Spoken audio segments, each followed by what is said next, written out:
A vida, ela fica mais bonita à medida em que a gente sabe viver o processo do seu movimento. A vida sempre tem um movimento. E é preciso muita sabedoria para que a gente possa entrar nesse movimento, porque felicidade é isso, é uma adequação entre a vida e o movimento do nosso coração. Movimento da vida, movimento do nosso coração. Você já observou que às vezes nem sempre a gente vai no mesmo movimento que a vida? E a gente tem aquela sensação de que a gente vai ficando para trás? A gente tem aquela sensação de que a vida está rápida demais? É porque a gente precisa adequar os ponteiros. Nem sempre o coração da gente está na mesma velocidade da vida. E felicidade precisa que a gente esteja apontados ali, que a gente esteja acordados, né? Haja um acordo entre o movimento da vida e o movimento do nosso coração. E muitas vezes a gente vai ficando lento. Muitas vezes nós vamos perdendo a dinâmica. Muitas vezes nós vamos perdendo, quem sabe até mesmo, a vontade de continuar indo. Porque a vida não para. Não tem como você hoje dizer, vou descer desse bonde. Não. Ele continua.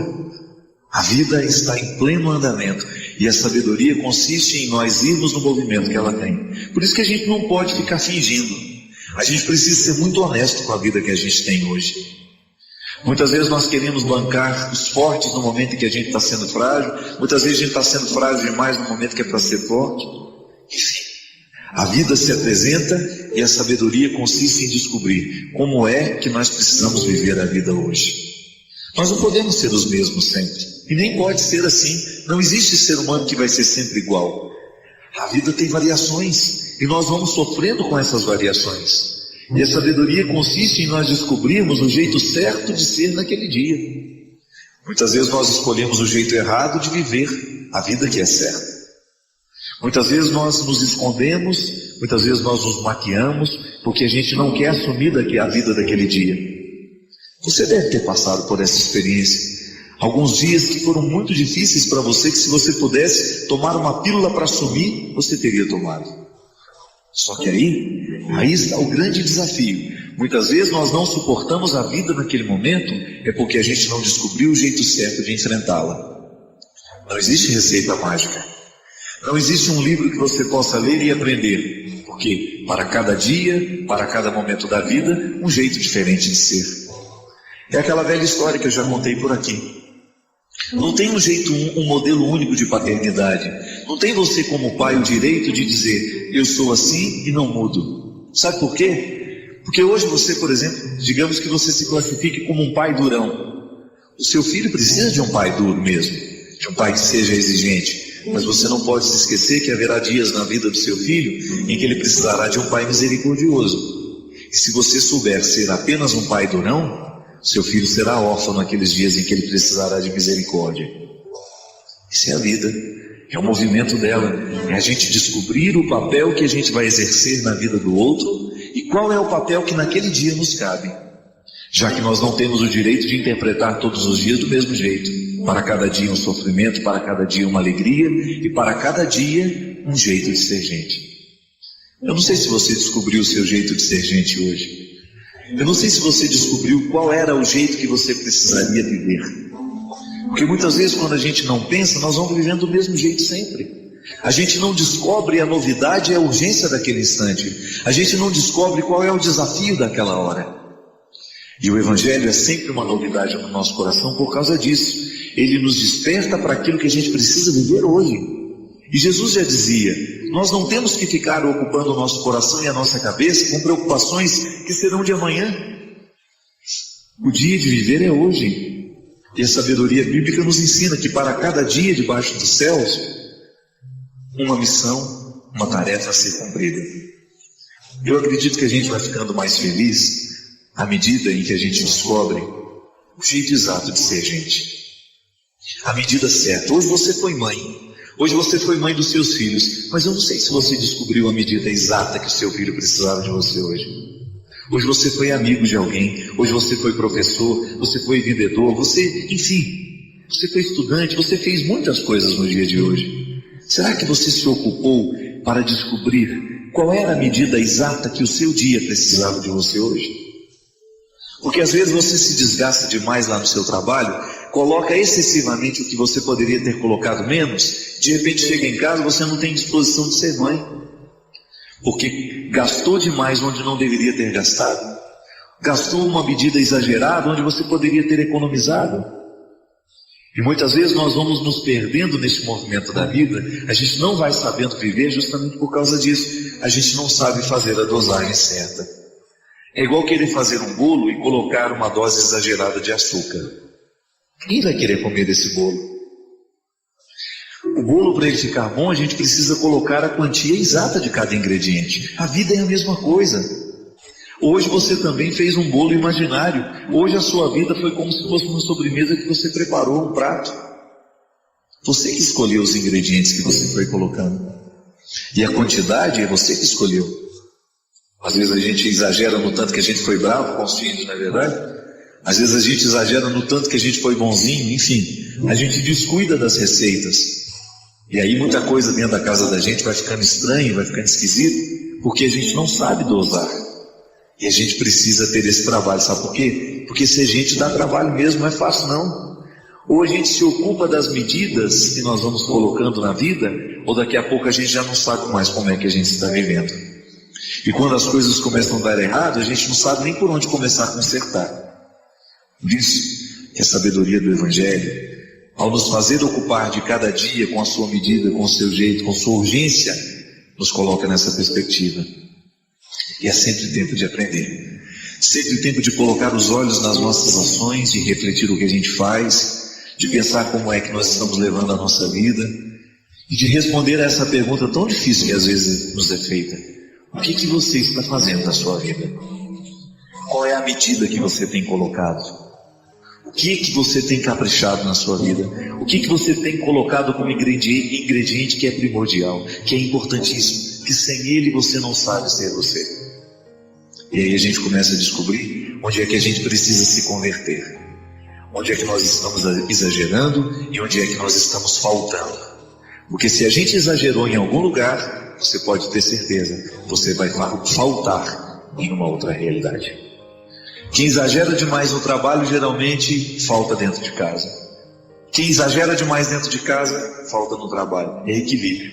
Uma receita só pode ser saborosa à medida em que a gente equilibre. Volto a dizer, o sacrifício, ele só tem sentido quando ele nos sinaliza de que ele é um caminho que nos faz chegar à vontade de Deus, ao desejo de Deus para nós. E descobrir essa vontade de Deus na nossa vida é preciso investigação, né?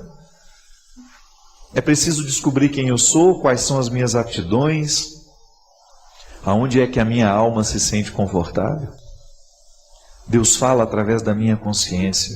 A minha consciência me indica o que é certo e o que é errado.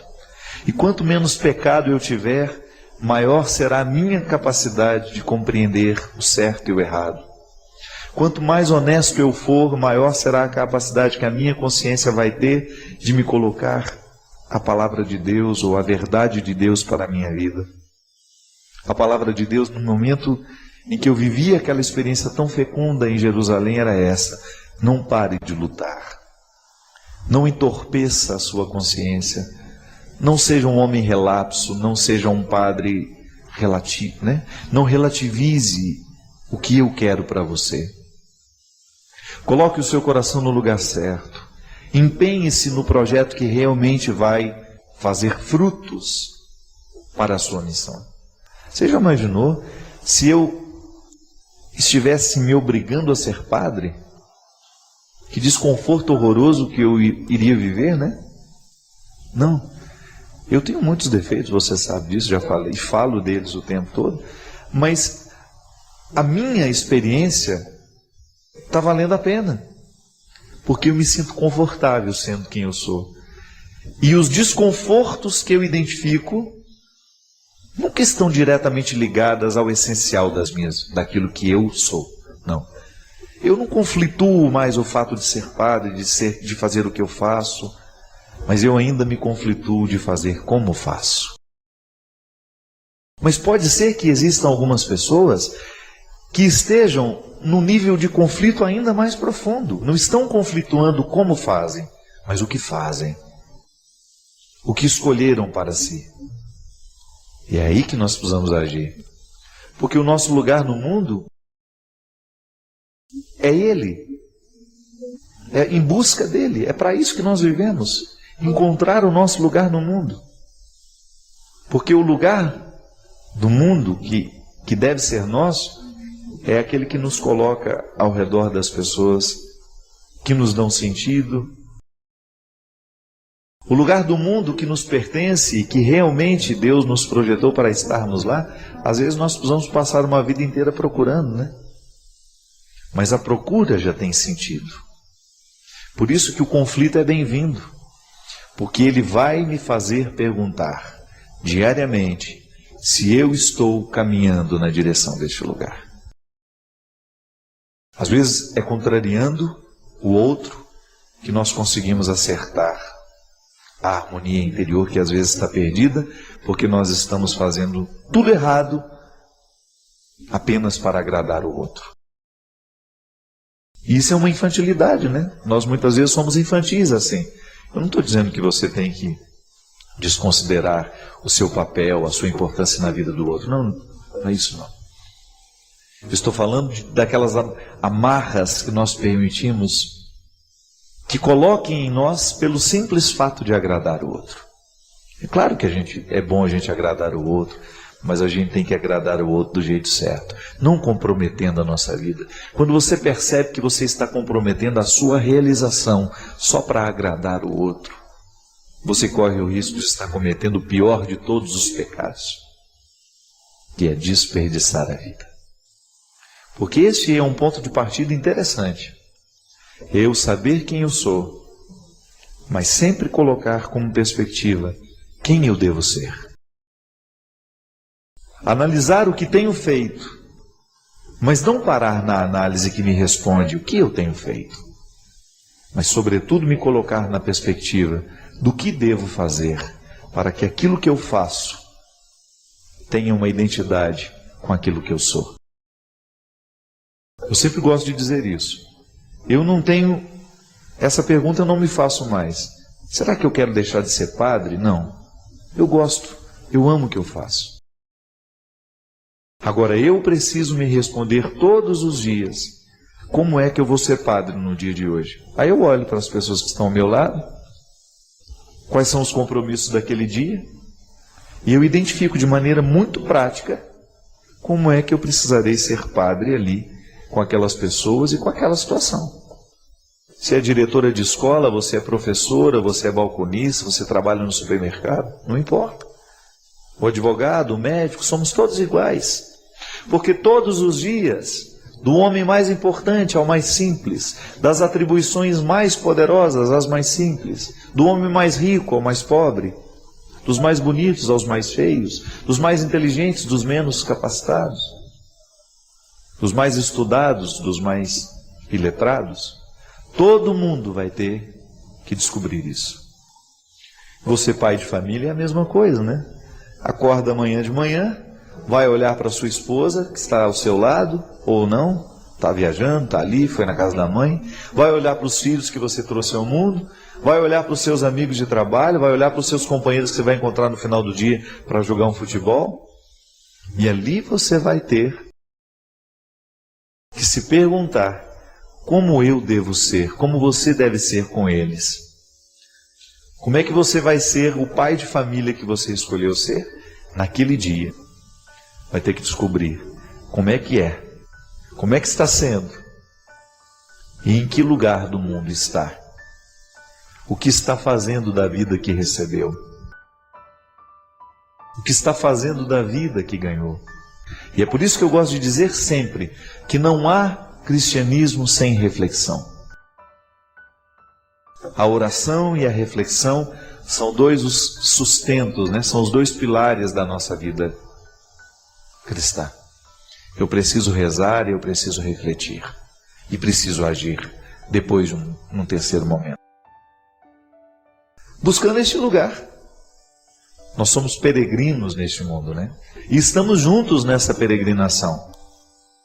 Às vezes o presente de Natal que nós podemos nos dar é uma boa decisão, mas uma decisão acertada a respeito do nosso futuro.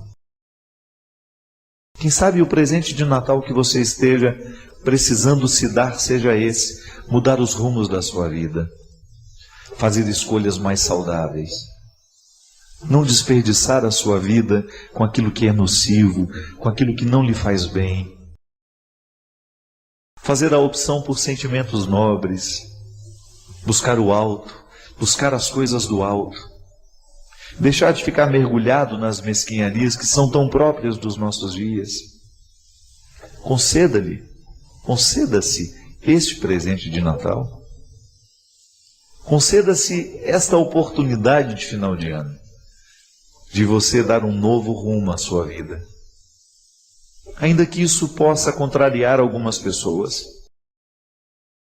Com sabedoria, com discernimento, e é profetizando, né? Antecipando o futuro, com palavras que nos acordem, com palavras que nos emocionem.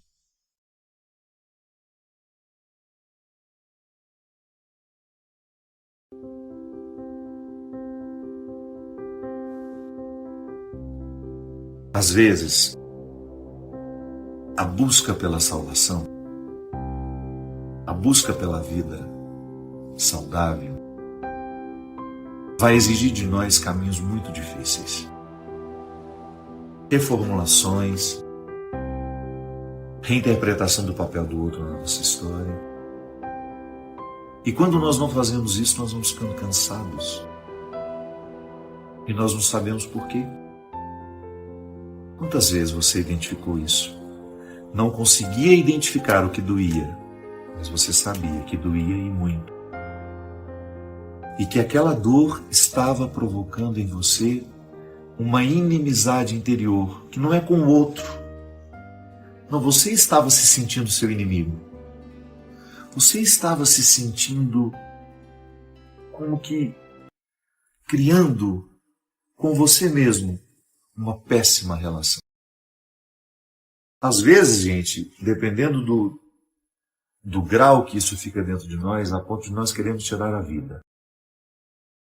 Eu espero que não sejam muitos. Em algum momento da sua vida você já pensou em desistir? Você pensou que a morte seria a melhor solução? Eu já. Por que a gente pensa isso? Porque nós esgotamos as nossas reservas. Nós esgotamos a nossa serotonina, nós esgotamos a nossa dopamina, nós esgotamos todas as químicas do bem-estar com nossos estilos de vida, as nossas rotinas cansativas, com os nossos relacionamentos desgastados. A gente não percebe que o nosso óleo está se esgotando e a gente não tem a sabedoria de parar e de abastecer antes que chegue a escuridão. Pode ser que eu esteja falando com você que está neste momento esgotada, como eu tantas vezes estive. Quantas vezes eu fiquei esgotado emocionalmente? E eu precisava reconhecer que o que estava acontecendo comigo era um fruto natural provocado por escolhas infelizes. Não espere que escolhas infelizes lhe façam ficar feliz. Não espere que escolhas infelizes lhe façam ficar feliz. As escolhas infelizes não geram outra coisa em nós senão desilusão, desconforto, aquela sensação ruim de que você não está morando do jeito certo em si. Quantas vezes o seu esgotamento foi provocado porque você assumiu a sua família, você assumiu os problemas da sua família e você não aprendeu essa lindeza evangélica que é você se diferenciar. Não para se sentir melhor que ninguém, é para distribuir as responsabilidades de um jeito justo e certo.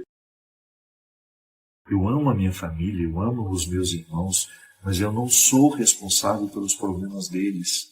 Eu posso ajudar, mas eu não posso carregar eternamente. Às vezes aquela pessoa está muito fragilizada e nós vamos lá com todos os recursos, mas ela precisa reagir. Que às vezes a nossa ajuda provoca a acomodação.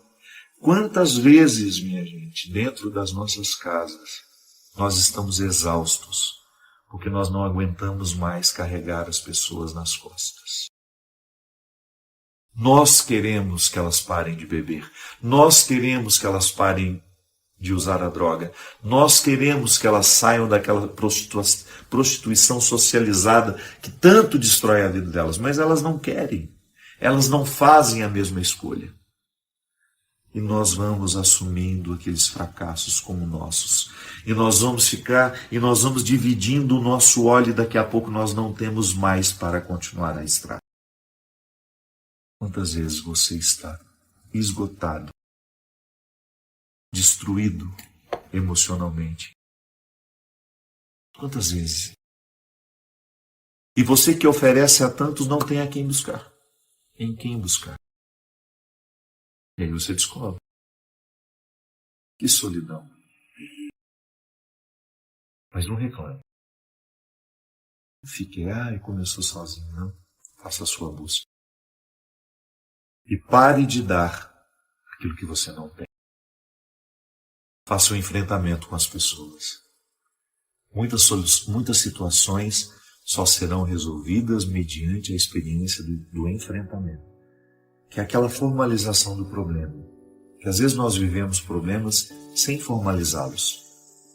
Nós não falamos sobre eles, nós não pontuamos, nós não colocamos a verdade na mesa. Nós vamos só atropelando. E de vez em quando nós gritamos.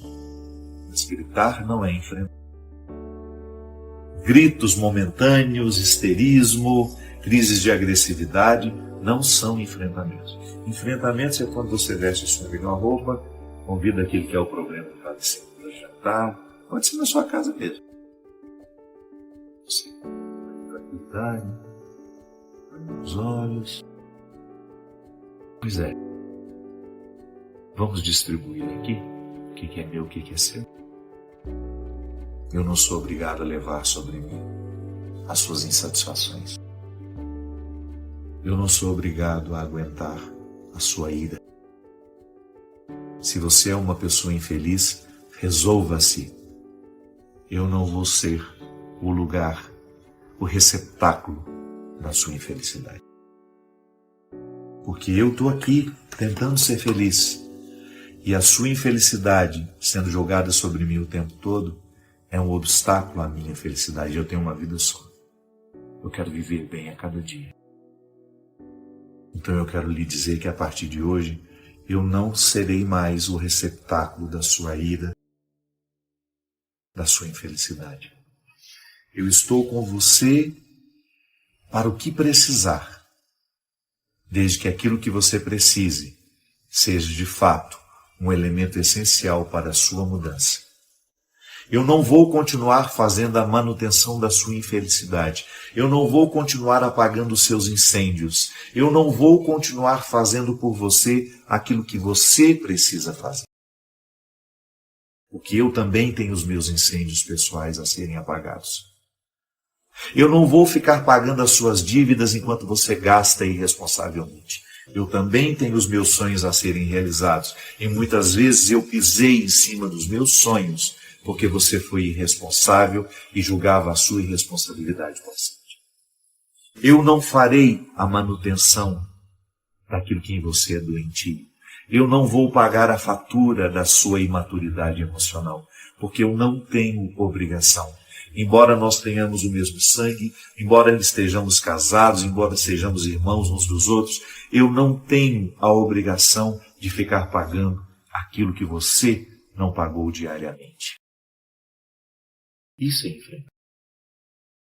E com serenidade, sem gritar, mas com autoridade. Eu sei que na cabeça de muitos de nós a autoridade é grito. Não. Autoridade é firmeza na voz, é decisão. Quando o outro percebe que nós estamos decididos a não ficar dividindo mais o nosso óleo e ficando no meio do caminho como ela fica, como ele fica, ele tende a acordar. que muitas vezes os mecanismos doentios são mantidos por nós. O outro só dança, mas quem está tocando a flauta somos nós. Eu sei que é cruel. Você acha que é fácil para mim? Quantas vezes eu precisei admitir isso? Que para muitas pessoas que dizem me amar, eu não passo de um caixa eletrônico. E com o tempo eu fui perdendo a culpa de dizer não tem obrigação. A vida é sua. Eu também não tive oportunidade, eu busquei por elas. Por que você não pode buscar? Você não é doente. E se você está inventando doença para se livrar, porque isso também é comum, algumas pessoas ficam inventando doenças para poderem ser eternamente cuidadas, eternamente socorridas durante o processo. Olha, eu estou a caminho e o meu azeite está terminando. Eu estou aqui, mas o meu azeite não dá para ir até ali na frente. Por favor, pelo amor de Deus, eu estou muito doente, me ajude. Não. Somos. Não devemos, em hipótese alguma, fazer a manutenção da preguiça alheia. Não podemos, em hipótese alguma, assumir esse papel desconfortável de ficar pagando a fatura da imaturidade dos que não querem crescer. Tem o mesmo sangue que você? Tem. Mas às vezes não tem amor nenhum. Não tem vínculo. Só lhe enxergam como um lugar para a satisfação de desejos, de necessidades, de carências. Às vezes você passou a ser um objeto há muito tempo. E isso não é dignidade. Isso não é cristão. Não é o que Deus pede de nós. Definitivamente não é o que Deus pede de nós. Eu sei que às vezes nós fomos criados assim, para oferecer o que não temos. Deus não pede isso de nós. Sejamos solidários, sejamos amorosos, mas nunca percamos de vista que antes de oferecermos aos outros, nós precisamos oferecer a nós. E que não é justo, em hipótese alguma, dar o que não temos mais. Busque as suas reservas. Intensifique a sua vida espiritual para você continuar tendo a alegria de ser quem você é. E quando o outro realmente precisar da sua ajuda, você ter condições de ajudar e sem sentir que para ajudar você precisa entregar a você.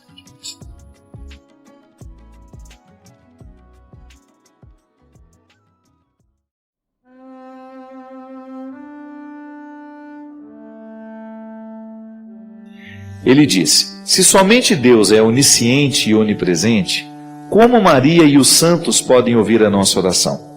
Se eu e outras pessoas estamos rezando para Nossa Senhora e ou santos, como eles podem nos ouvir ao mesmo tempo? Me ajude a explicar isto para ela. Bem, primeiro a gente explica para você, né?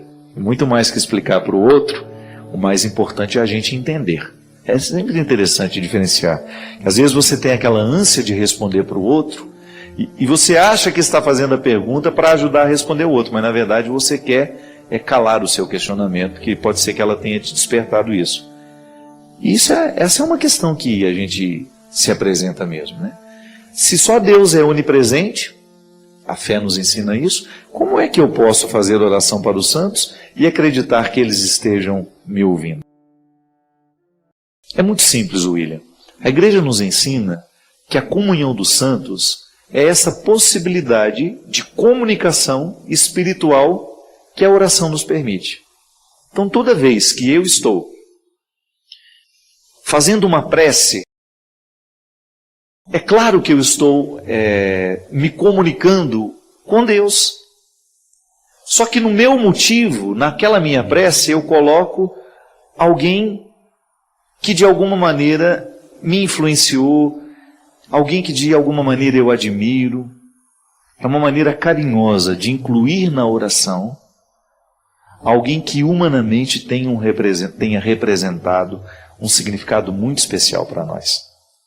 A comunhão dos santos, ela nos permite rezar sempre tendo consciência que a prece chega a Deus. No caso da devoção mariana, já disse aqui várias vezes, nós não podemos interpretar de maneira errada o que a Igreja nos propõe quando nos coloca Maria como a santidade de Maria só tem sentido por causa da santidade de Jesus. Ela só é santa porque o ventre dela é santo. Então, há uma conexão cristológica. Toda a oração que nós fazemos, mesmo que passe por um santo da nossa admiração. Então eu tenho uma admiração para o São Francisco. Eu gosto de rezar: Senhor, fazei-me instrumento de vossa paz. Onde houver ódio, que eu leve o amor. Onde houver ofensa. Está vendo? Que tudo isso está diretamente ligado à palavra de Jesus. Não tem nada que foi só Francisco que disse. Está diretamente ligada, a oração que eu faço, inspirada em Francisco, está diretamente ligada aos motivos do Cristo. O santo só é santo porque seguiu radicalmente Jesus e elevou uma de suas virtudes à perfeição. Quando eu rezo para Nossa Senhora, por exemplo, tem gente que tem facilidade de fazer a oração mariana, tem gente que não. Isso não nos modifica, porque o nosso amor e o nosso respeito a ela continua. Isso é o mais importante. A Igreja nos motiva a rezar o terço? Motiva. Tem gente que tem facilidade com a oração do terço, tem outras pessoas que não. Nós somos diferentes.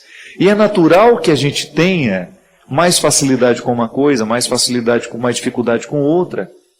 O terço, se você for pegar, e se você for analisar a Ave Maria, que é uma oração bíblica, a primeira parte dela ela é toda bíblica, é o anúncio do anjo, e depois na segunda parte: Santa Maria, Mãe de Deus, rogai por nós pecadores, agora e na hora de nossa morte. Amém.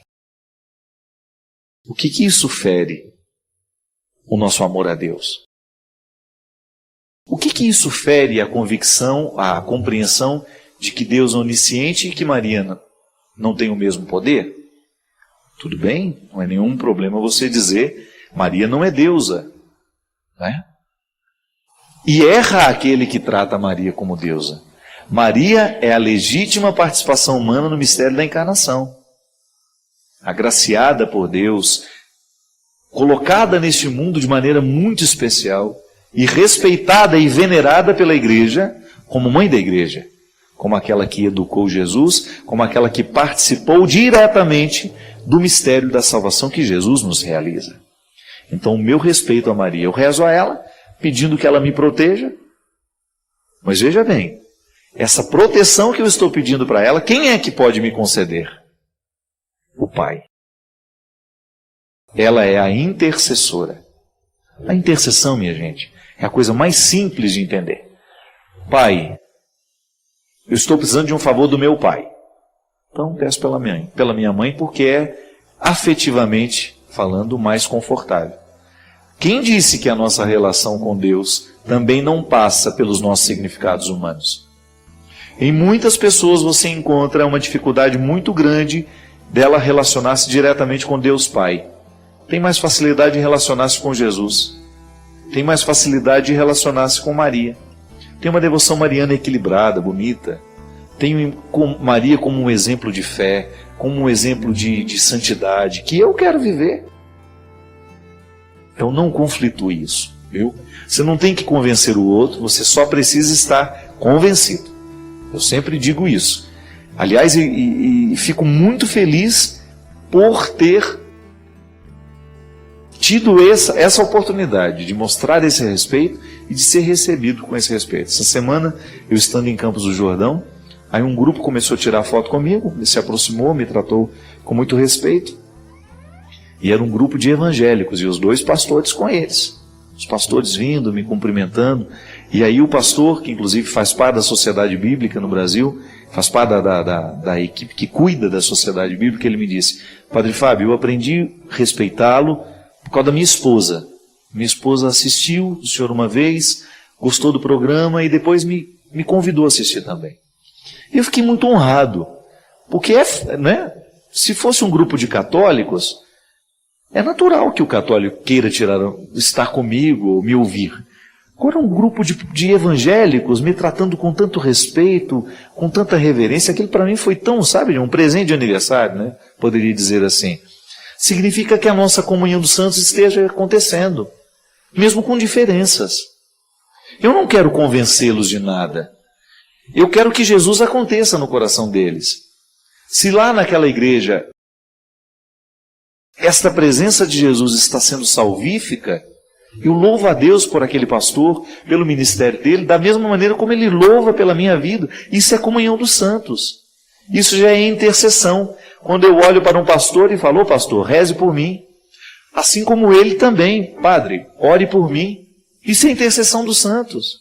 Os evangélicos fazem isso. Eles oram uns pelos outros. Eles pedem, eu vejo lá o Twitter, eu acompanho o André Valadão, que é um rapaz que eu admiro muito. O André, de vez em quando, fala lá: vamos orar nessa intenção. Vamos pedir a Deus nessa intenção. As pessoas pedem oração a Ele. Isso é intercessão.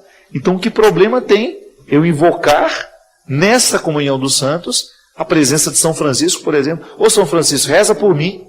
Se eu tenho direito de pedir isso a um humano, não vou ter direito de pedir isso a um santo? Mas sempre tendo a certeza que o favor me será concedido por Deus. Essa é a grande questão. Se eu peço a Maria, se peço a Nossa Senhora, a Santa Clara, a São Francisco, a São Geraldo, eu tenho que ter sempre consciência.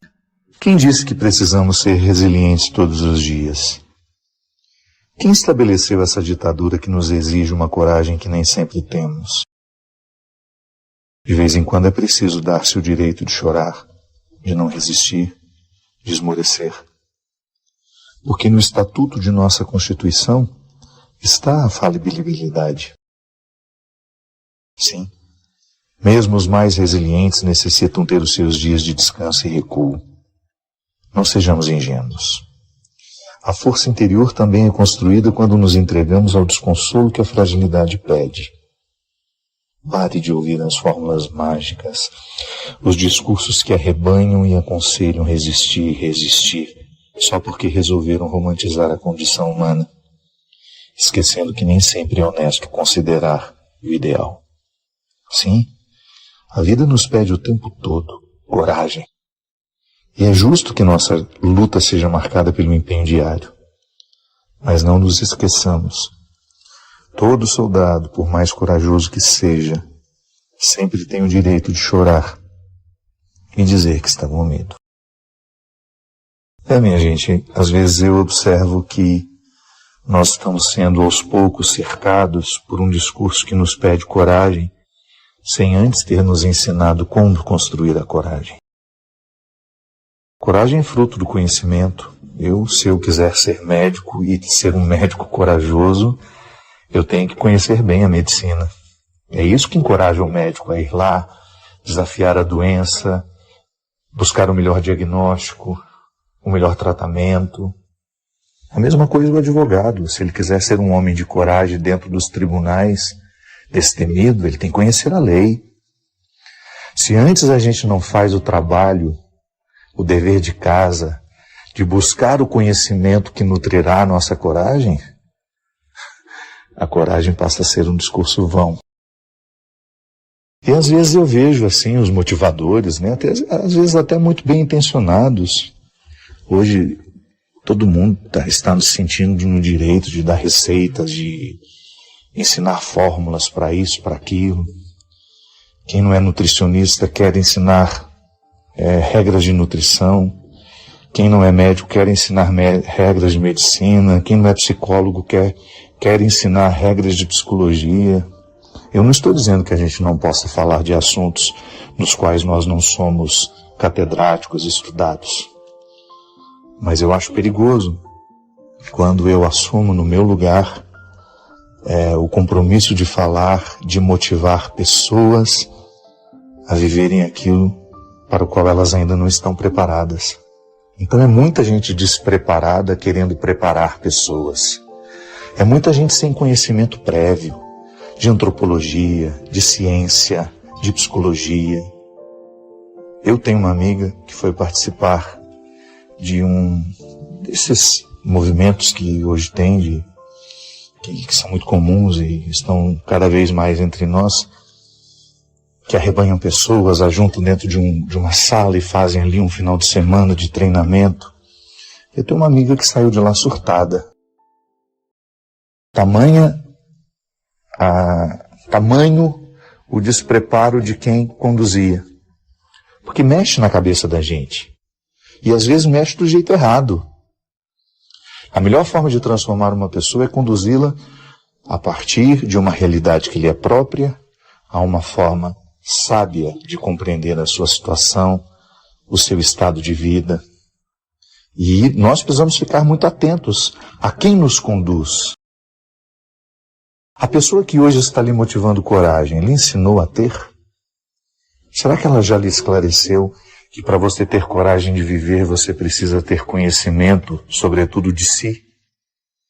E que antes de nós ficarmos gritando para que os outros tenham coragem, para que os outros desafiem isso e desafiem aquilo, é preciso antes uma viagem dentro de si, uma experiência de autoconhecimento que vai fazendo com que cada vez mais eu seja proprietário de mim, do que eu posso, do que eu não posso, do que sei, do que não sei, do que devo, do que não devo. Não estou dizendo que os motivadores também não sejam bons, existem muitos bons motivadores, mas eu me refiro a essa onda que está por aí, de pessoas muitas vezes incapacitadas de conduzirem a própria vida, querendo conduzir outras pessoas. Jesus já dizia, né? Um cego não pode guiar outro cego. Eu acredito que nós, se quisermos coragem ali na raiz, no sentido original da palavra, se nós quisermos ser homens e mulheres de coragem, no primeiro momento nós temos que reconhecer quem somos. Quais são os medos que nós temos? Quais são os quartos escuros da nossa vida que a gente ainda não teve coragem de entrar? E viver uma busca pessoal que nos ajude a entender quem somos. Aí, se você sabe quem você é, se você vive diariamente essa busca, a coragem vem com mais naturalidade, com mais espontaneidade. Que Deus nos abençoe e nos conduza na construção dessa coragem, nos livre dessas fórmulas mágicas que às vezes não permitem que nós sejamos frágeis, o que é uma contradição com o nosso estatuto humano. Eu não sou corajoso o tempo todo. Confesso para vocês, não sou mesmo. Eu luto diariamente pela vida, mas há dias em que eu só preciso lamber as feridas e esperar pela cura. Eu não tenho a pretensão de oferecer um ideal a ninguém, a não ser Jesus Cristo. Eu acredito nele. E pode ser que você acredite de outra forma, não tem problema. Pode ser que Deus tenha se manifestado na sua vida com outro nome, de outra forma. A mim faz sentido acreditar em Jesus. E eu prego a vida de Jesus, as obras de Jesus. Toda vez que eu olho para Ele, toda vez que eu vejo os seus encontros com as pessoas, Ele está sempre disposto a trabalhar com aquelas pessoas a partir do que elas têm de mais frágil. E nunca envergonhando-as da fragilidade que elas trazem em si, mas sempre curando-as para que elas entendam que a fragilidade é o ponto de partida para toda coragem. E se tiver que voltar a ela de vez em quando, não é nenhum problema.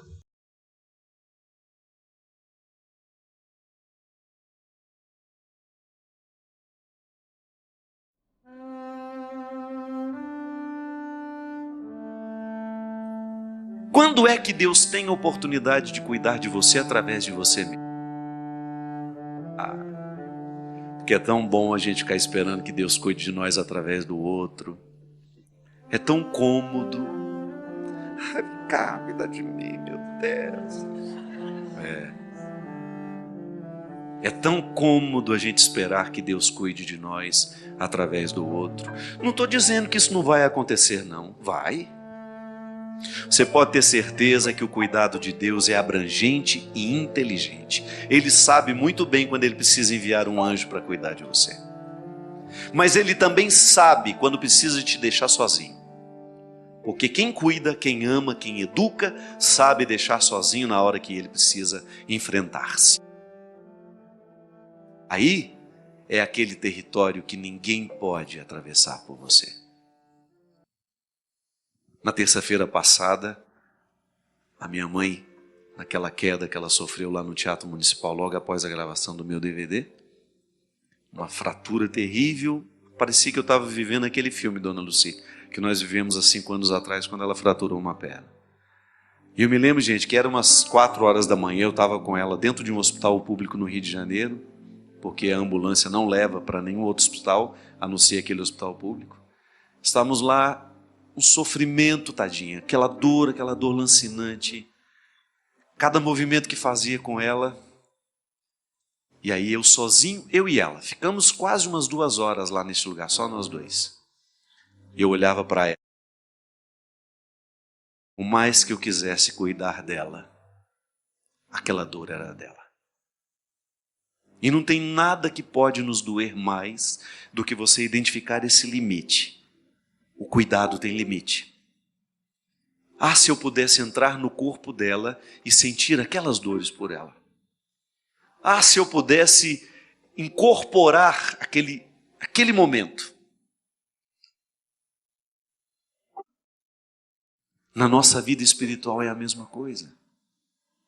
Por mais que Deus ame você, Ele não tem como fazer por você aquilo que é seu. Só que tinha um detalhe. Segurava minha mão, aquela mão que suava frio, a gente deitava o rosto um no do outro. Sobretudo nas horas que precisava movimentar a perna ou passar de uma maca para aquela coisa horrível. A gente encostava o rosto um no do outro assim.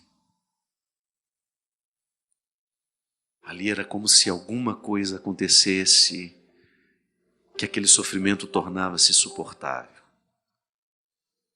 Sim, Deus faz o mesmo com a gente. Ele não pode viver a nossa dor, mas Ele encosta o rosto para ajudar a sofrer. Para que você não se sinta tão abandonado naquela hora. Para que você não se sinta tão só naquele momento de agonia, naquele momento de desolação. Aí a gente vai se tornando cada vez mais confiante de que, embora eu tenha de enfrentar sozinho, Ele está do meu lado. Mas essa pergunta, minha gente, ela é absolutamente natural na vida de quem é maduro. Deus cuida de mim através daquele que chega, mas Ele precisa, sobretudo, cuidar de mim através de mim mesmo. Ninguém segura aquele que tem essa consciência. A fé é muito encarnada naquele que compreende-se assim. Eu preciso fazer por mim o que Deus faria se estivesse agora aqui, com a mesma possibilidade que eu, com a minha vida nas mãos. Com a minha vida nas mãos. Porque às vezes nós dizemos, Deus cuida, Deus está no comando. Essa frase vai na frente de muito preguiçoso por aí. É Deus no comando e eu não comando nada. Não, pelo amor de Deus. É Deus no comando, agindo aqui no meu bom senso, na minha vontade, fortalecendo o meu desejo de cada vez mais fazer o que é certo. Aí sim, a compreensão no cuidado de Deus em nós, na nossa vida, é absolutamente transformador, porque nós em nenhuma hipótese vamos aceitar ficar de braços cruzados, esperando que Deus nos traga o pão da manhã. Porque até o maná, que naquela novela que estava passando, o maná parecia aquela pipoca Globo, já caía prontinho no chão, não era? Vocês viram? Achei engraçado, parecia que está chovendo pipoca da Globo. Pipoca Globo. Não. O maná era um fruto que precisava ser cozido. Ele não vinha pronto. Exigia um trabalho humano. É igual a travessia no Mar Vermelho. Você acha que o mar estava aberto para o povo passar? Não, eles tiveram que enfiar o pé na água na hora do desespero, para que depois o mar fosse abrindo. Diga ao povo que caminhe. É a frase que Deus dá a Moisés no momento em que ele vai lá reclamar apavorado. O que eu faço com o povo? O mar está diante de nós. Diga ao povo que caminhe. Aí a mesma coisa eu posso falar para vocês hoje. Quer que Deus cuide? Comece cuidando de você. Comece colocando na pauta do seu dia o cuidado que você precisa para tornar-se capaz de compreender o cuidado de Deus na sua vida. Não espere do outro aquilo que só você pode se oferecer. O programa podia ser sempre assim, não podia? Vocês não acham? Contar as histórias de vocês, que o que mais nos enriquece são as histórias e os testemunhos. Aqui, ó, pessoal do Twitter também participando. A Dália Costa. Padre Fábio, direção espiritual de hoje está sendo direcionado para a minha vida. Tá vendo que bom? Estou aqui do meu lado com uma pessoa que está passando também por um processo de cuidado, né, Veridiana? Fico muito feliz. Quando foi que você começou a sua caminhada dentro da renovação carismática? Há 10 anos. 10 anos? Lembra quando? Em que momento? Em que situação? Foi assistindo o programa. Assistindo o programa. Já vou dizer para vocês como que Deus está cuidando da Veridiana nos últimos 2 meses. Ela fez agora uma cirurgia de redução, não é isso? De estômago. Escutava todo mundo falar para você, precisa emagrecer, precisa se amar um pouco mais. Porque não era só uma questão de estética. Não. Saúde mesmo. Uma questão de saúde. E você teve coragem de tomar essa decisão, motivada pelos amigos que foram... Exatamente. Pode falar mais pertinho, hein? Isso. Ela teve que tomar um Rivotril sublingual antes de começar. Vai estourar os pontos aqui. Quanto tempo você fez a brincadeira. cirurgia? Tá com 32 dias. Está preparada para os excessos que Deus vai tirar? Já renunciei bastante coisa, mas Não é tô só indo do bem. corpo, né? Não. Mas tá sossegado, fui muito tranquilo. Tive o apoio dos meus amigos. Está comendo pouquinho? Comendo pouquinho. Bem difícil. pouquinho. E nós que viajamos com a Veridiana sabemos tanto que ela gostava de comer, né? Ela continua gostando, Tomar uma né? Coca-Cola. Coca-Cola, não podem falar a marca, não Não vem, pode, né? não vem incentivar Aquela coisa vermelha. aquela coisa. E na verdade, eu me recordo que algumas vezes que eu cheguei a tocar no assunto com você, eu percebi que você tinha uma certa resistência eu não de deixar o aceitava. assunto ir adiante, né? É um processo de autodestruição que a pessoa nem sempre tem disposição de deixar que o outro toque. Cadê as amigas que ajudaram a participar do processo? Lucimara ali, ó, quando eu cheguei no quarto, ela tava lá assim, é nóis, Moca!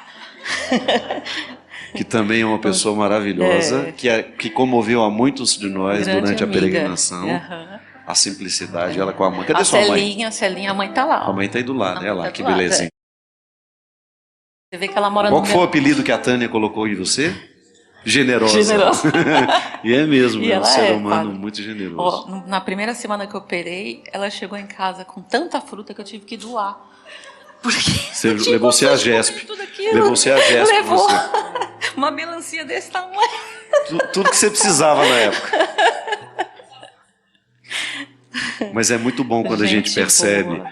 os amigos da gente cutucando em nós aquilo que nós não temos disposição de ouvir de outros. Porque é interessante, porque eu gosto sempre de falar isso. Quando existe a amizade, a fidelidade, naturalmente nós desenvolvemos o que eu gosto de chamar de autoridade afetiva. Então a palavra do outro soa no nosso ouvido diferente. Ela diz exatamente o que todo mundo diz, porque certamente você ouviu de muita gente: Veridiana, você precisa se cuidar, você precisa emagrecer. E é claro que depois de um peso fica muito difícil você conseguir reaver a sua saúde apenas com uma dieta. Mas de repente aquela palavra que é revestida pela fidelidade de uma amizade, ela causa um efeito bastante interessante em nós, né? Eu decidi mesmo aquela vez que a gente fez a viagem, que a gente estava na Espanha, Sei. que a gente foi subir aquela escada enorme. Aquela e eu escada não chegava. Não chegava nunca. Foi na Espanha? É assim, aí coloquei na minha cabeça, aí fui refletindo, até que Deus tocou, agora é sua hora. Aí, Foi quando você estiver magrinha, nós vamos subir de novo. nós vamos subir de novo, isso.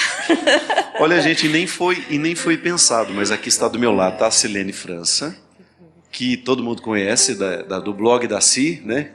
Que tanto divulga o meu trabalho na outra rede,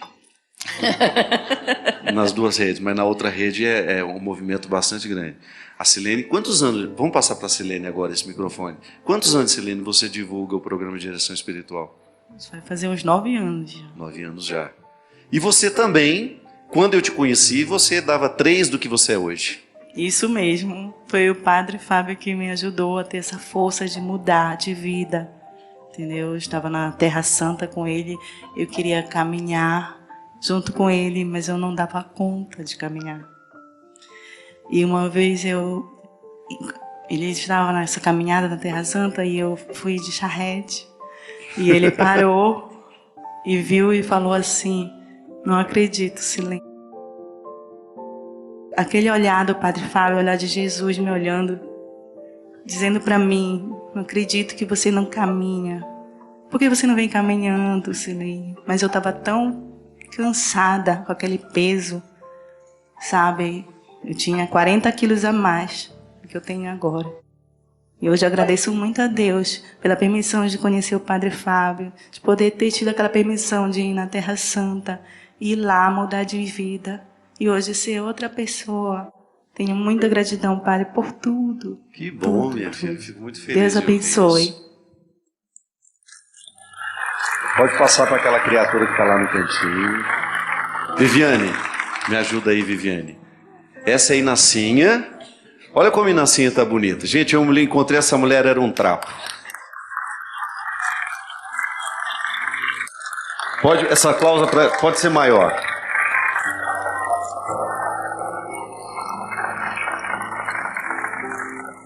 Conheci Inacinha quantos anos atrás? Lembra, Inacinha? Pode falar, não tem problema nenhum de estar com dificuldade de falar. Pode falar. Fala no microfone aí. 8 anos nós nos conhecemos, ela só chorava e me olhava com a cara de viúva eterna. Sabe aquela... Era uma cara de viúva eterna, uma depressão, tudo ela estava angustiada, nada ela estava satisfeita. Estou errado? Não.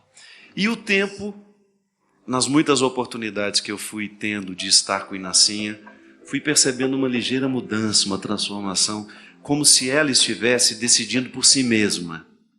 Sabe, parece que até então a vida da Inacinha girava em torno dos problemas dela. E de repente, Deus tocou o coração dessa mulher, ela começou a prestar atenção naquilo que ela podia fazer, naquilo que o seu esforço poderia reverter. E foi muito bonito ver a ação de Deus na vida dela. E vi essa mulher superar momentos muito difíceis, inclusive quase morreu. O ano passado, não foi? Teve um AVC. Pode falar no microfone. Quer falar, não? Ela está chorando assim hoje, é emocionada, viu? Porque é outra pessoa. Quem aqui conhece sabe do tanto que Inacinha se supera diariamente.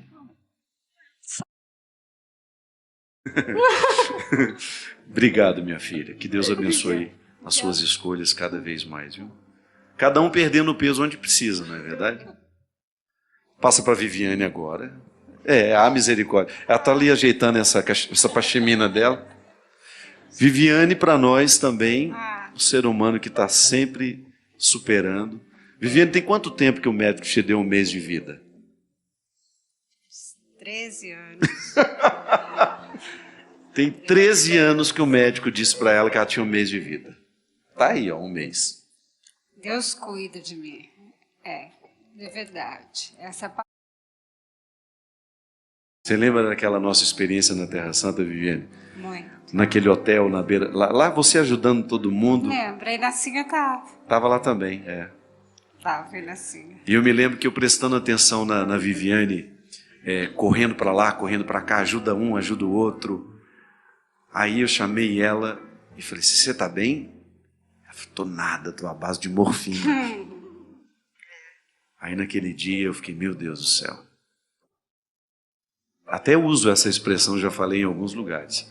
Naquele dia eu acho que eu descobri o segredo da Viviane. A Viviane tem câncer, mas o câncer nunca teve a Viviane. Amém. Ela sempre fez Amém. ela sempre esteve à frente. Tá aí, desafiando a medicina e vivendo com muita qualidade, porque quem está do lado dela sabe, não vem reclamar não. Enfrenta diariamente uma batalha, mas está aí, dando conta do recado. Só. Amém. Amém.